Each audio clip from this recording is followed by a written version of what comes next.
Welcome to Yukon Valley, Chichiko. From up here, you're able to see almost the entire reserve. This looks like the spot to set the plane down. I'll pull up to the jetty and you can climb out. Now, good luck to you out there. Don't forget, I'm only a radio call away. I'm quite certain that you're the part of the puzzle that we've been missing out here. While I deal with paperwork and people, you're going to be my eyes and ears on the ground. We're going to be a strong team. I just know it.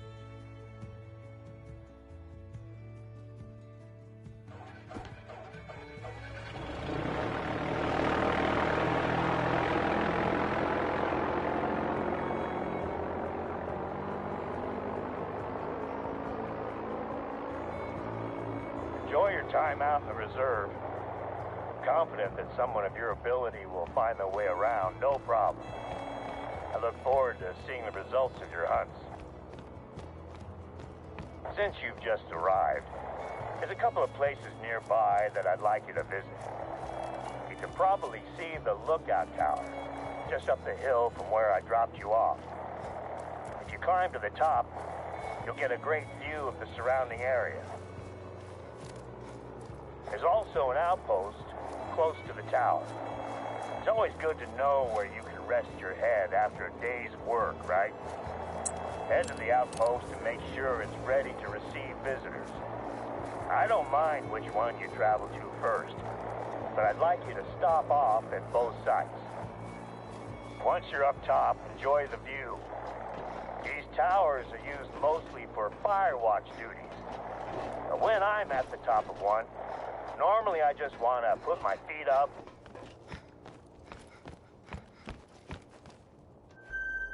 You at the top? Can you see the outpost from and suddenly you have curious animals coming to investigate.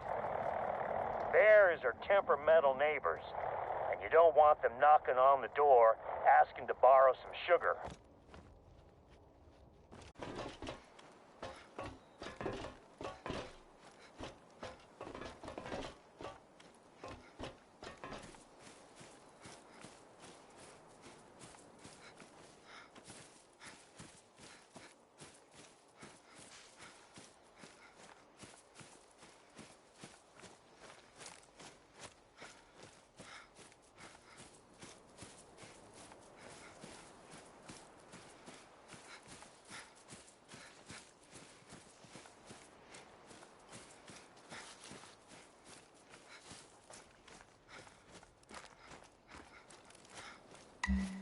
Welcome to Loggers Point. 100 years ago or so, felled trees would be dragged down there. Then teams would strip them down and roll them into the river.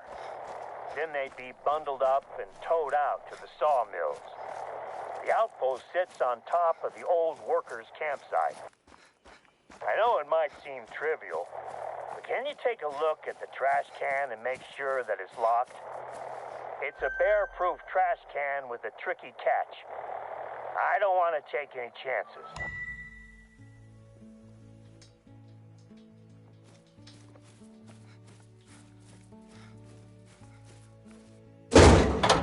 People often struggle to lock these heavy-duty trash cans, but if they leave it just a little bit open, all sorts of trouble could come sniffing around. I think we got lucky this time. Thanks for taking care of that. Oh, one last thing.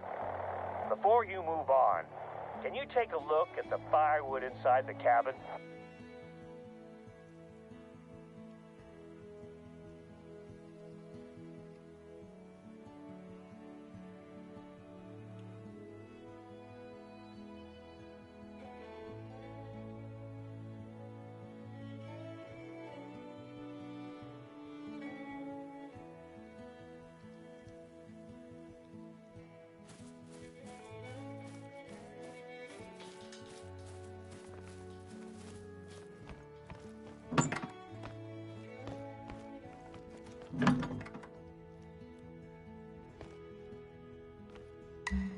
Damn, this is bad news.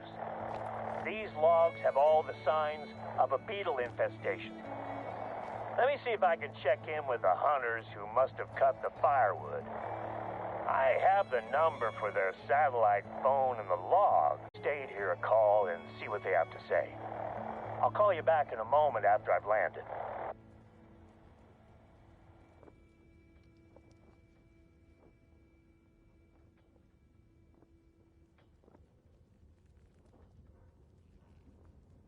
No answers from the hunters yet. I'll keep trying. There's an outpost in the forest to your northwest. If you follow the trail, you'll find it. I have a hunch that... Oh, phone's ringing. I'll call you back when I get some answers from these guys about where they cut the wood. Head to the forest outpost in the meantime. I'll bet that's where they were.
Chat with the hunters who chopped the logs found at Loggers Point. Turns out that the cabin had been out of firewood, so they'd gone looking for a fallen tree to carve up.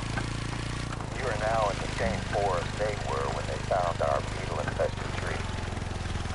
Hey, I see you're near the forest outpost. Once you get up there, take a look in the cabin. There should be a backpack with some supplies in it. When you find it, just grab the whole pack.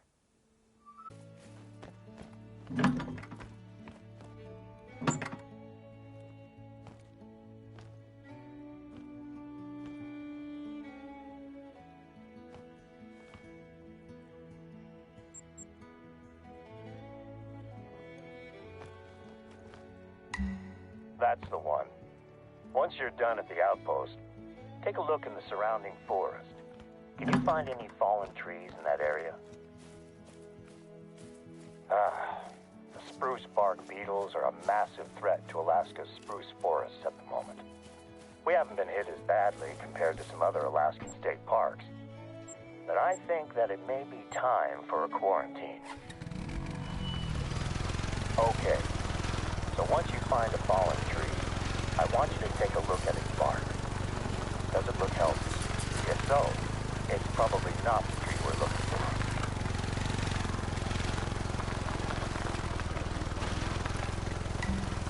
This is the one. Okay, in that pack you should have a canister of paint and a nozzle attachment. Use them to paint a big pink X on the tree. And let's take a look around to make sure the beetles haven't started to spread. If you see a spruce in the immediate vicinity of the fallen tree, mark it. And our forestry team will come out and take care of it. If it's untouched, they can just spray it with pesticides to protect it.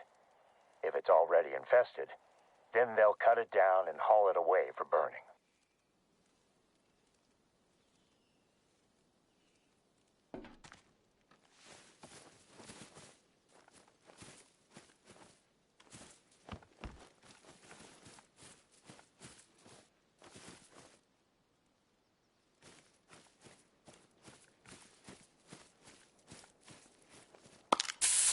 Great job.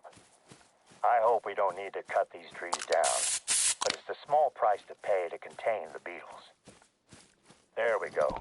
Another tree marked. This reminds me of my summer breaks when I was a kid, helping out my dad at work. He was a tree surgeon down in Washington State. I used to resent him for making me go out there and work while my friends played back home. Eventually, those trips also included hunting lessons, and that made them my favorite parts of the summer. That should do. I'll get in touch with the foresters. They can investigate the area and cut down what they need to. I'll make sure that they also pick up the firewood at Loggers Point. Don't want to take any chances. Thanks for taking care of this. It's becoming a full-on phobia of mine that these beetles are going to destroy the forest here. We sprayed pesticides across the western edge of the forest as a preventative measure earlier this month. But any new chemicals in the air, soil, or water make me uneasy.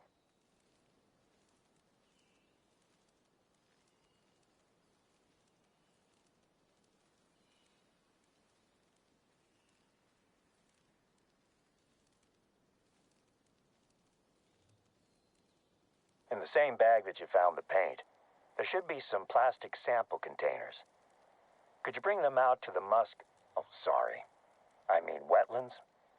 Muskeg is the word we use up here in Alaska.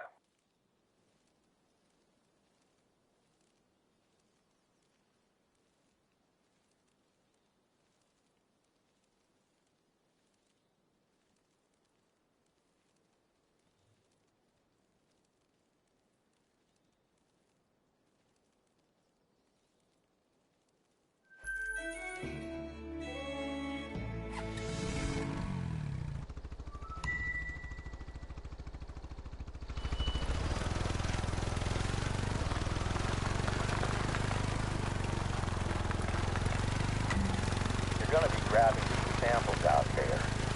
So one of our research teams can test the pesticides to make sure they aren't having any effect on the ecology. This was actually my wife Sandy's idea. She runs the Yukon Valley Nature Center, so she's working closely with a visiting research team. Welcome to Yukon Valley's wetlands. The last time I brought both of my daughters here to spot birds, they told me that all the bird spotting in the world wasn't worth the smell. Turns out that a bear fill one of the containers you have with water. The pesticides we're using on the forest to prevent beetle infestation are effective, but I still have my doubts about the effects on other wildlife. The flats are one of our most biodiverse regions, so I can't risk introducing anything dangerous into the water or the food chain. Can you take some samples from the water beside the forest first? We sprayed a section of the forest's western edge last month, so I want to know if anything has changed since then.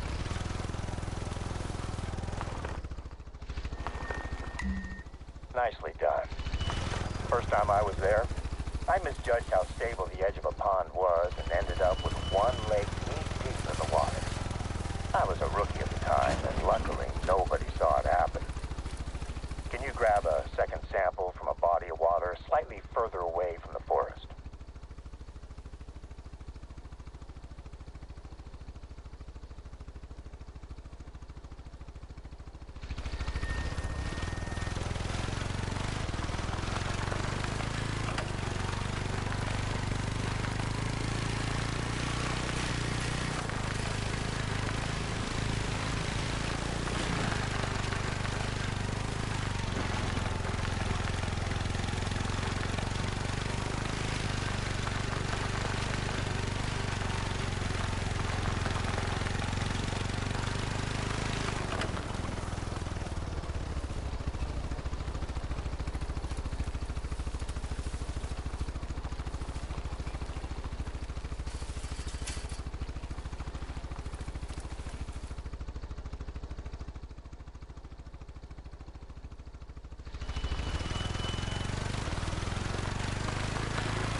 That should do for water samples. Next up, I need you to find me some animal droppings in this region. The muskeg is a hotbed of animal activity, so you should find droppings quite easily.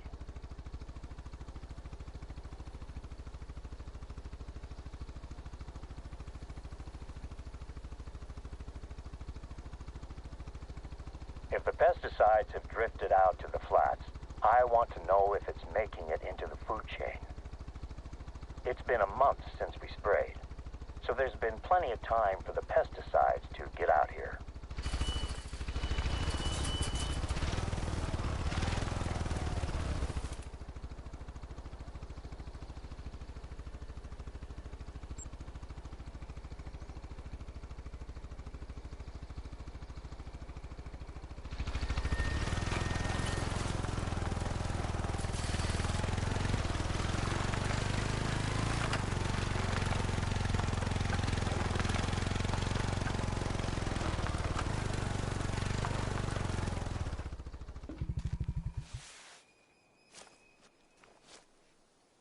That's what we're looking for. Perfect. Could you find a sample from a different species as well? It's better to grab a larger sample size while you're already there in the field.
That should do it.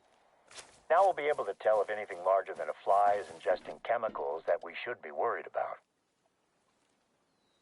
It's hard work wading through the muskeg, huh? I have a spot where you can drop the samples off, and I can easily pick them up. Oh, I just remembered. I've been speaking with my wife about the work you've been doing, and she mentioned a few tasks that she has on her plate that I think you could help her with. I gave her your number, so expect to hear from her. She's working on some very important studies at the moment. Hang on a second. I'm getting a call.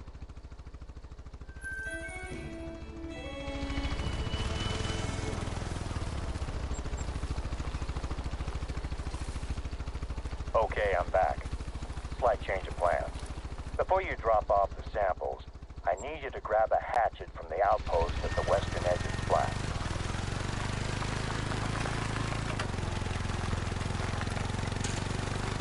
We have a bit of a situation out in the northwest corner of the reserve, and you're perfectly placed to take care of it. It looks like storms have weakened the roots of the tree, which is about to collapse onto the train tracks. Let me know when you grab the hatchet.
You got the hatchet?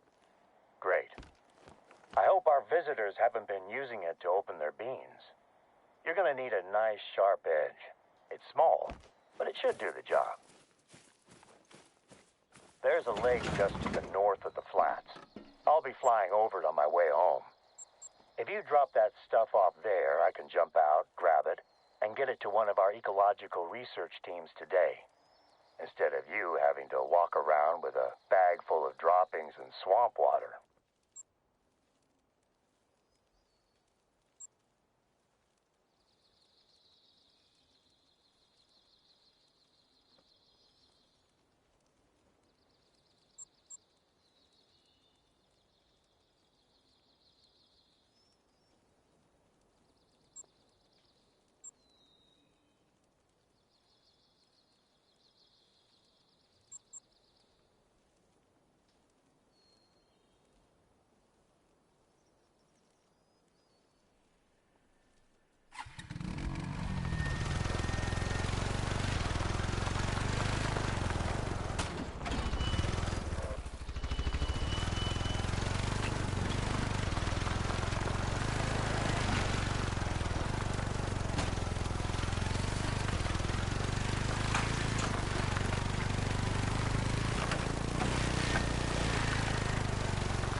Samples ready for pickup?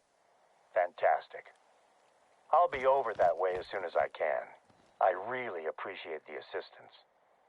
Hunting for droppings and wading into swamp water might not be glamorous or exciting, but it's part of a massive effort to maintain the balance of life out here. It makes a big difference.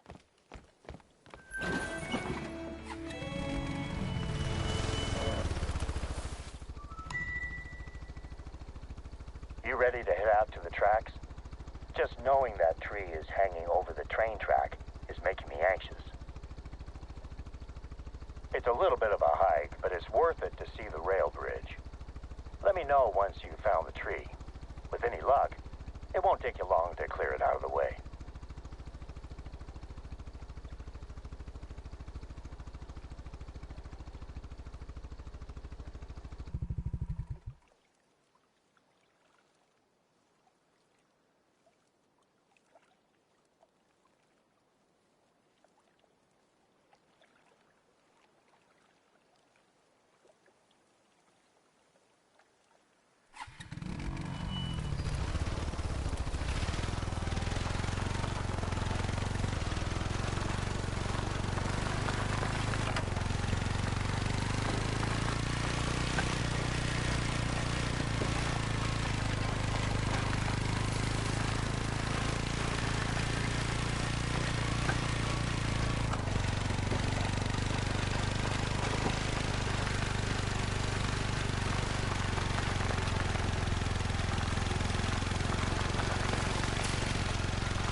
Getting close to the tree that's threatening to fall onto the tracks. I'm guessing it was loosened in a recent storm. Yukon Valley tends to get a few lightning storms each summer, but we do a thorough job of preparing, so we only saw a couple of small fires that went out on their own. Some of my team are still recording the after effects of the storms. I've heard reports of huge trees with steep roots that now at precarious angles might get cut down. We're lucky to have such isolated incidents. Other reserves have reported landslides. I've only ever seen one landslide in person, and that was from the air. Even from up there, it was a shocking display of natural force. It was all I could do to land the plane before the storm overtook me.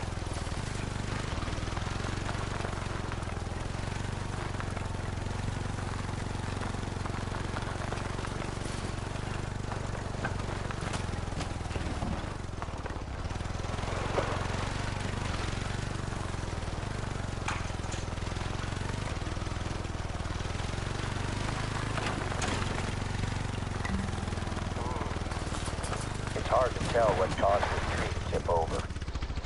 I guess the big question is how to do this properly. But I trust you to get the job done. I hope you can make do with a hatchet. Great work out there. The train is behemoth. I honestly don't think a single tree would do more than dent it in a collision. But I'd rather not take the chance and risk a serious accident. Speaking of the train, it's due to pass by at any moment. I'd stay clear of the tracks if I were you. Keeping that railroad open is a big responsibility for us. Not only is it essential for a lot of trade out here, but the bridge brings tourists in from all over the place. I'd like a good picture of the bridge, one that we can put on our website. See if you can snap it while the train is passing over it. That'll look great. That looks like a good spot to take the photo. That's the shot we needed. I used to come out to this corner of the reserve with my family. We'd spend long weekends camping, and I'd teach my youngest daughter, Kara, how to shoot. My older daughter, Deanna, was still an angry teenager who needed convincing to take part in any activity. She'd always be laughing and having fun by the end of the trip, though. It's a shame we couldn't catch it with the train on top, but it's still good. Those trips are some of my favorite memories. It brought us all closer as a family. Being alone together. I'll send this picture over to Sandy. Her team takes care of the Yukon Valley website.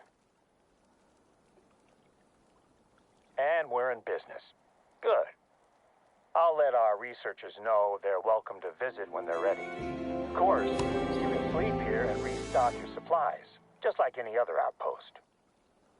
Next up, head over to an outpost that we're replacing. Not too far from where you are just now. The cabin was lost in the Yukon forest fire 2 years ago, and we're in the process of replacing it with a temporary trailer, equipped with some more modern facilities. Due to the level of damage that was sustained by this area of the reserve, it has attracted several researchers who would like to perform long-term studies in the region. The Yukon Forest will host our first research outpost trial. Oh, and in case you're unaware, Yukon is a native word for wolf. The fire destroyed part of the forest, but the wolves are still out there. I'd make sure you keep your rifle fully loaded at all times while you're in wolf country. I look forward to your call when you find the outpost.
I saw the fires that tore through that forest, and I still struggle to accept just how quickly the landscape can transform into smoldering ash. Believe it or not, we got lucky. It could have been a lot worse. Maybe lucky isn't the right word. We lost too much. This is the Basri Memorial Outpost, or at least it will be, once you get it up and running. Ranger Crawford has left the supplies that we need for the finishing touches. He was going to set it up himself, but his wife went into labor just as he got here, so he had to rush back to town. The workstations look like they're ready to go. If this trial goes well, we might see more researchers setting up camp across the reserve. For now, though, let's get things powered up. The supplies are fuel for the generator. Just stick a little fuel in the generator and fire it up. And we're in business. Good. I'll let our researchers know they're welcome to visit when they're ready. Of course, you can sleep here and restock your supplies, just like any other outpost.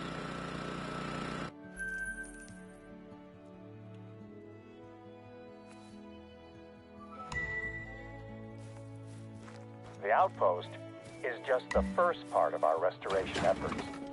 The supply should contain a couple of things that you're going to need for your next job. Planting new saplings. Take the bag of spruce sapling and the shovel, and let me mark a spot for you on your map.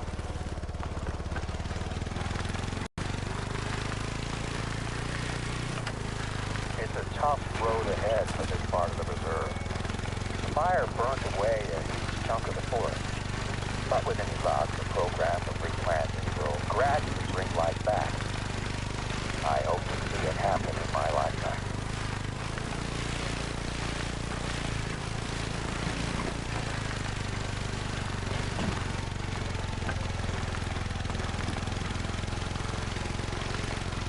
I was in Yukon forest during the night of the fire.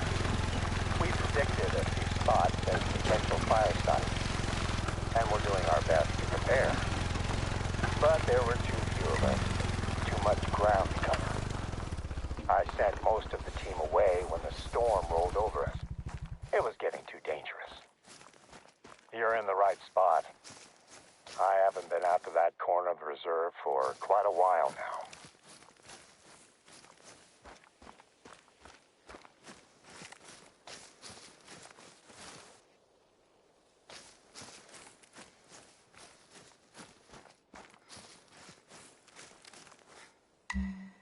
3 saplings should be enough for now. Can you see the shell of the old tree? It was the first casualty when it was struck by lightning and went up in flames.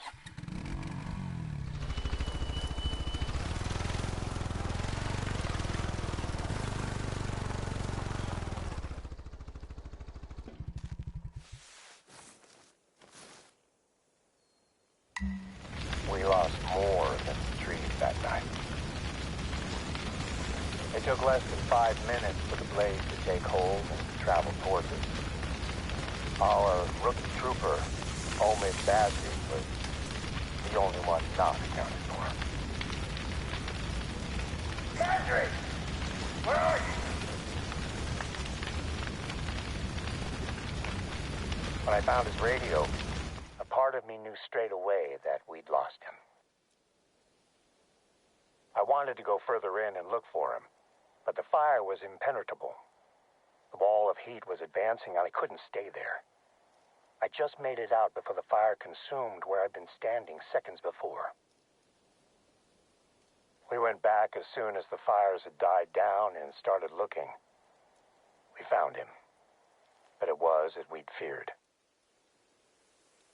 The outpost here is dedicated to him.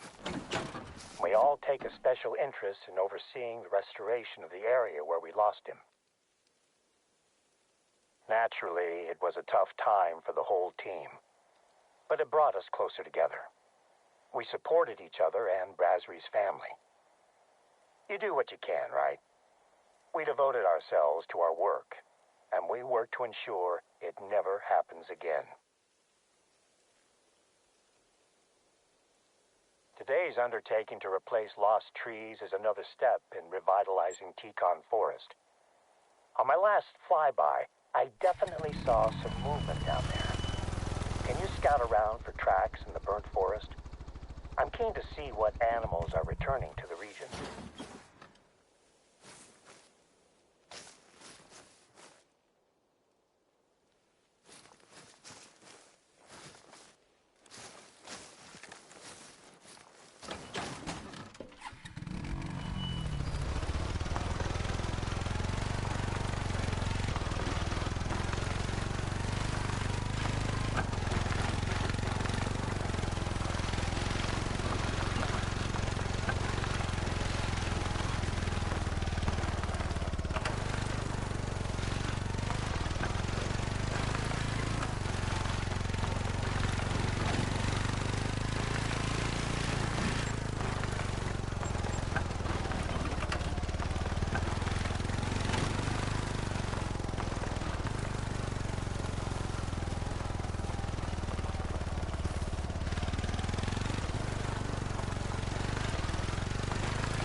finding tracks out there is a good sign. There might not be a lot of cover or food yet, but at least some animals are starting to come back. I don't have any more work for you out in Yukon Forest, but I just received a message from a research team that could probably use a little assistance. Let me speak with them, and I'll be in touch with you shortly.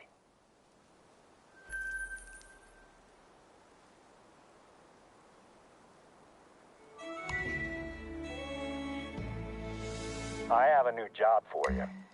One of Yukon Valley's research teams have asked if we can help them to fix a piece of the equipment they're using to track animals around the reserve. There is a box of parts that you'll need to pick up, sitting in one of our outposts. I'll mark it on your map.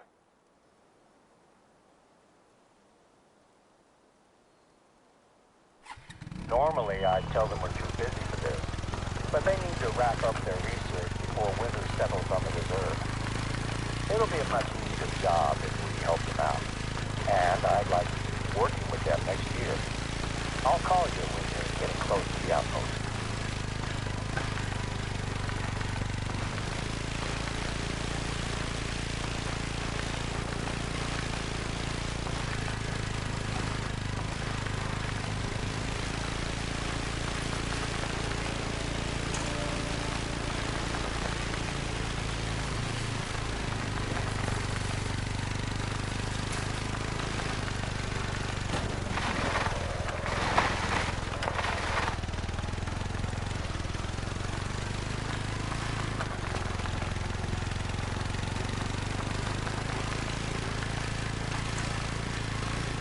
At any one time, Yukon Valley is hosting at least 5 different scientific studies. A lot of them are a simple case of setting up some recording equipment and leaving it to record data. But some involve a more hands-on approach. The parts are being stored in that outpost. They should be good to go. I wish I could do more to help with the studies. I don't get to use my biological science degree as much as I'd like. But it helps me when it comes to working with research teams and their ilk.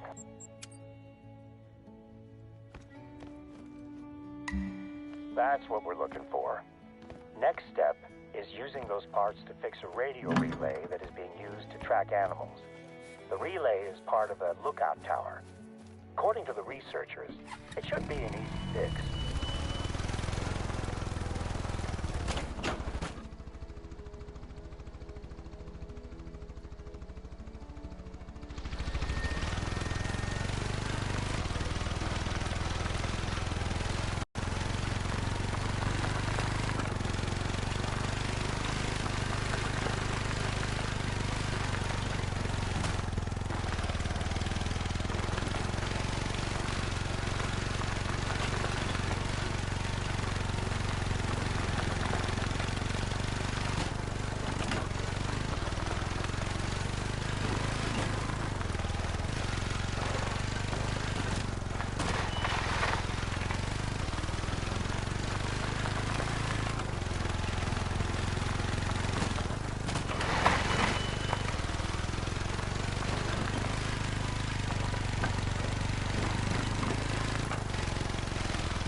I'm hoping that tech trials like this tracking system will help Yukon Valley stand out as a hub of scientific research here in Alaska.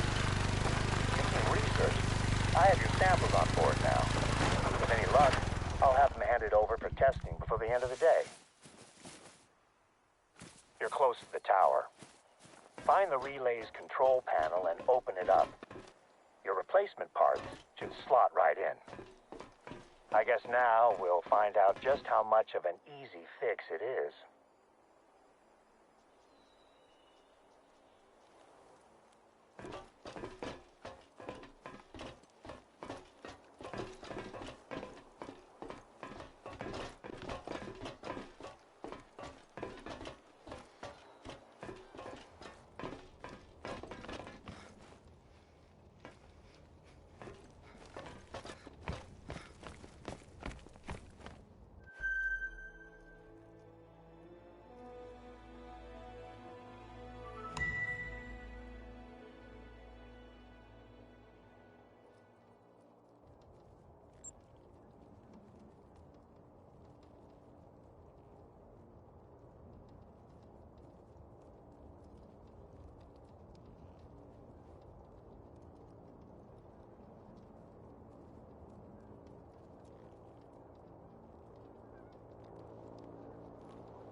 past it.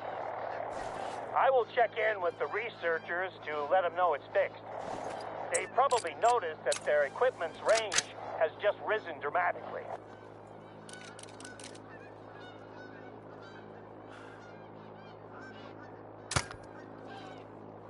I just called the research team and they've confirmed that the relay is working now. They've asked if you could take a look at one of their trackers that has been dormant for the last 13 hours or so. They weren't sure if the lack of movement had been due to poor signal, but now they're certain that something's happened. I'll forward the details.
Looks like wolves got it. But something scared them off before they could really finish their meal. Grab the collar and you're good to go.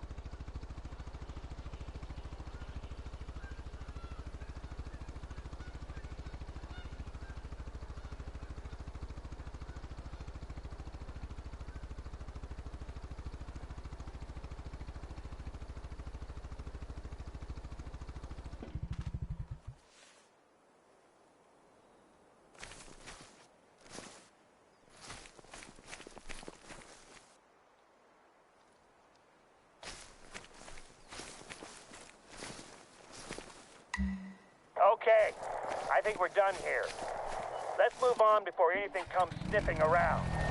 The researchers have been using Copper Bowl Lake Outpost as their base camp, and you can drop the collar off there. Don't expect company, though. The research team are always out and about.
I knew I could count on you to get the job done. You're becoming my ambassador out here, and I gotta say, your work so far has impressed me. At this rate, I'll actually be able to do some paperwork today. Seems a little strange to be excited about that, I guess. Hopefully, I'll manage to spend some time with my wife this month. Now that I remember, I gave your number to Oscar, the researcher in charge of this particular population study. He and I work well enough together, but you'll be better placed to help him out. You might have already heard from him about work he needs help with. He injured his knee in the summer, so he's a little behind schedule.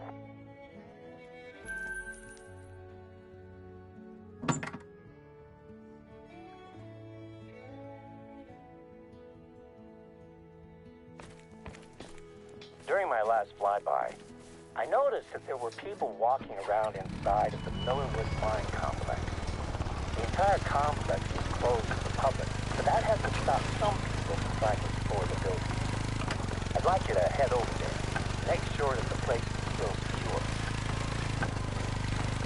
The mine buildings have been sealed since the mine closed in the 30s. They occasionally get curious tourists, but once they see the no trespassing sign, they tend to take their pictures and move on without getting too close. The warnings are mainly for the benefit of tourists anyway. They keep an eye on the place, but it isn't maintained.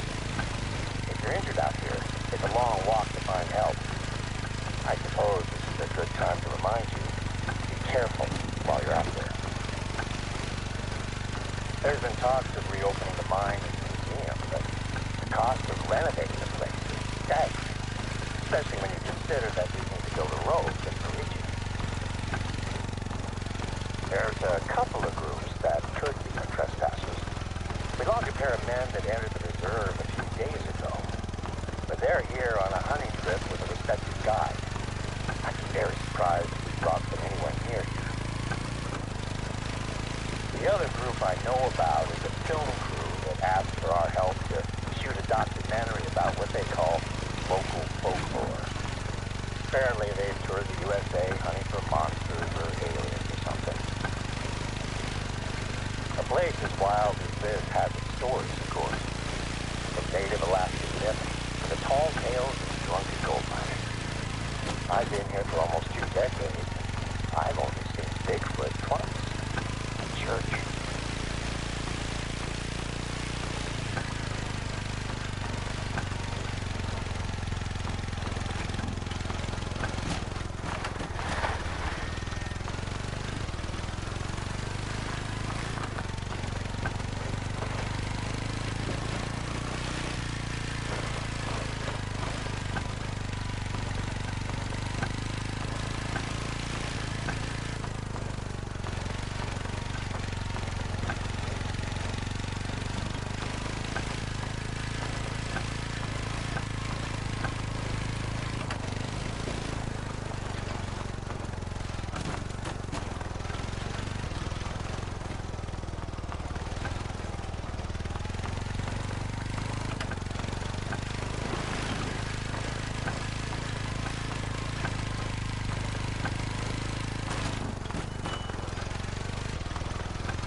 Millerwood doesn't have a lot of hiding places.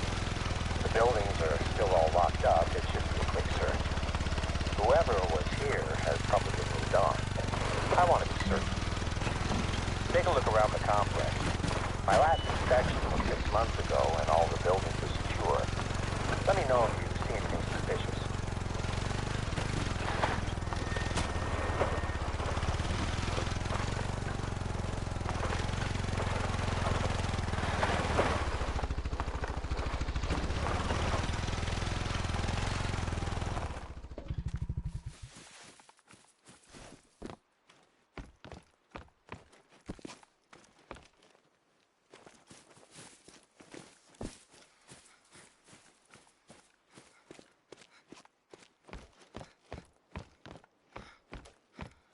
Is that door locked? It should be.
Something's not right here.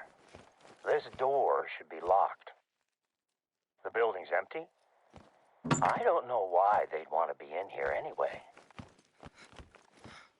I'm going to call Gabriella Baden's film crew. The one I was telling you about. I just want to make sure it's not them who have been breaking into the buildings.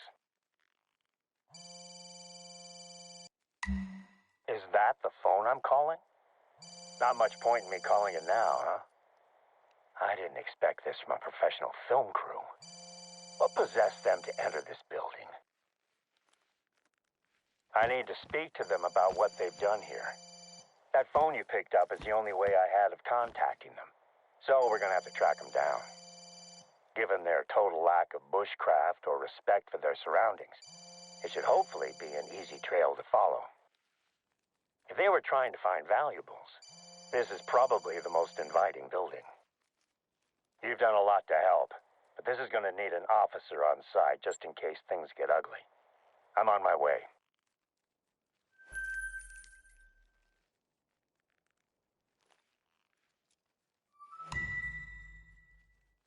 Look, to your east, there's a column of smoke.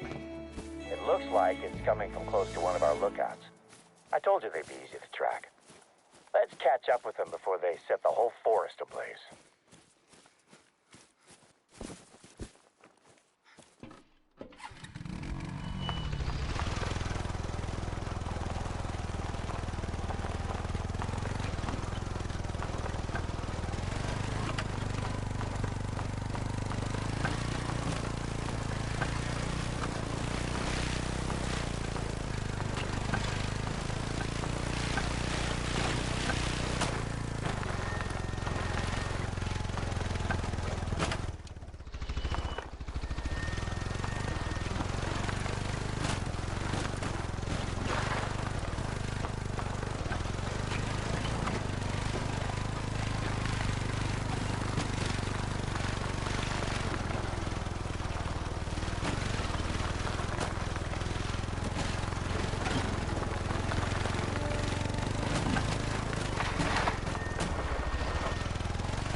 you found their camp.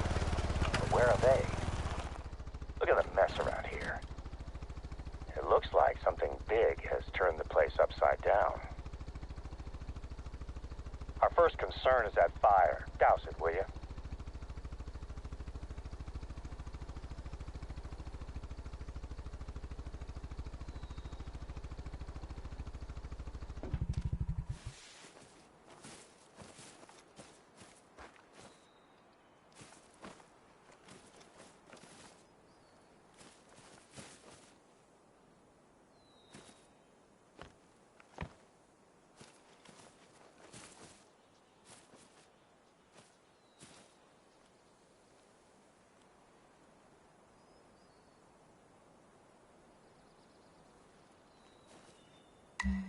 Take a look around their camp and see if there's anything that can tell us where they went. What's this? Notes on their show, maybe? Oh, it's a script. Wow. She's dedicated it to her younger self. No, surely not. Not even the most ignorant townie would even consider baiting animals out here. Bigfoot bait. Looks a lot like dog food and steel donuts to me.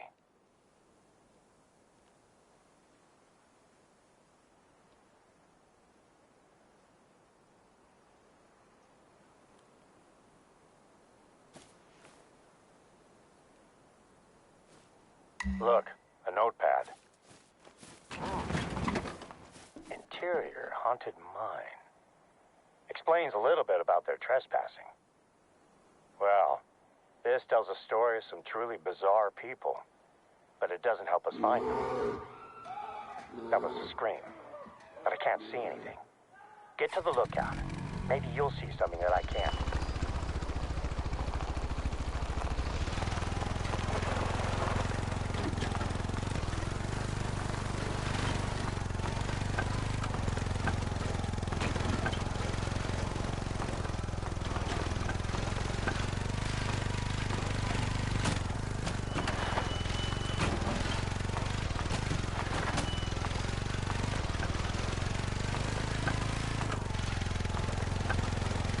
I've got them. They're here, coming out of the forest. What the? One of them is covered in blood. They've seen me. Hey! Over here! Make your way to me! Get into the plane!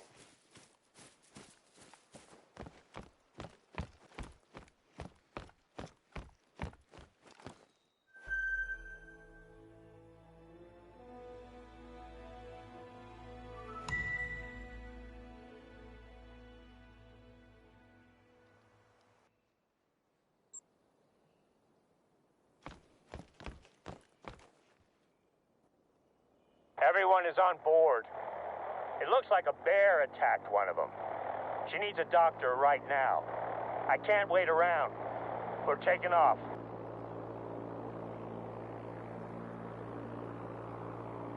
I've got this. Heading back to base. We'll have a doctor standing by.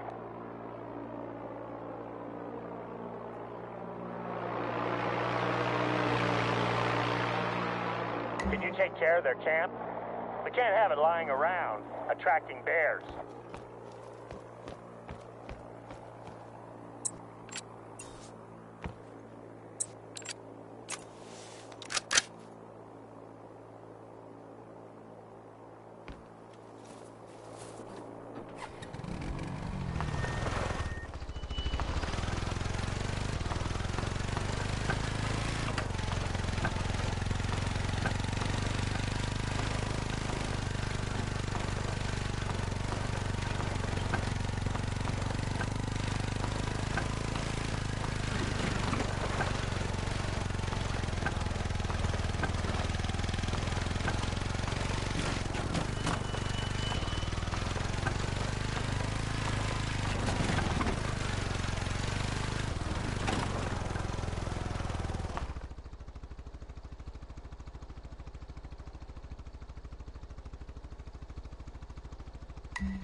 Hey there, Chichiko.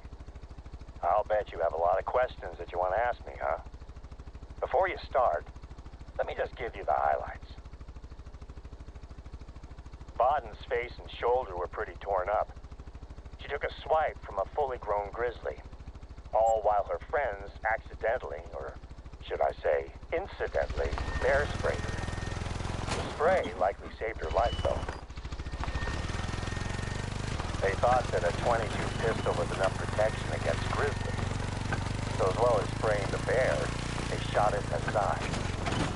I've seen bears shrug off spray and even larger caliber rounds, so I'd say these guys are lucky they decided to run off, instead of making it angry. Anyway, Baden's in surgery this morning. The bear's claws gave her some nasty head wounds, and it was able to sink its teeth into her shoulder before running off. She'll be out of it for a few days. I'll question her when doctors say she's ready. I have to say, you handled yesterday well, Yukon. You kept a level head, even when things went off the rails. I've had rookie troopers under my care who would have struggled in the same scenario. It's entirely possible that you saved that ill crew's life. Not only did you help to solve a crime that led to us saving some woefully underprepared, let's just say, explorers, shall we? You took care of the mess of mine, and of their camp, too. It's not like this is the first big impact your work has had on the reserve. You helped us quarantine a potentially devastating infestation of street bugs. You assisted in scientific research programs and helped us to safeguard Yukon Valley's future. I know it might have seemed counterintuitive to hire a professional hunter when the plan was to protect Yukon Valley's wildlife, but I know that I made the right choice. Your work out here will have far-reaching repercussions for not only the forests, plains, and lakes, but everything that lives here as well. And that includes me. At first, the plan was for you to take over a lot of my informal duties, the tasks that aren't officially part of my job, but are essential to the running of the reserve. Maintaining populations, containing threats, and gathering samples for scientific research. All great reasons for hiring a professional hunter. But I told you before that I was looking for someone who understands Yukon Valley.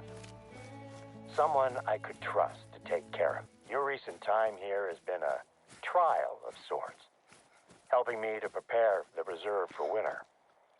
I feel like the reserve is ready now, and that's largely thanks to your efforts. Sandy might have told you, but she's delighted that you've had this effect on the reserve. In this past week, we've spent more time together than we had done in the entire previous month. In fact, now that the reserve is ready for winter, and I have my ambassador out there, I'm making plans to take Sandy and my girls on a trip somewhere nice.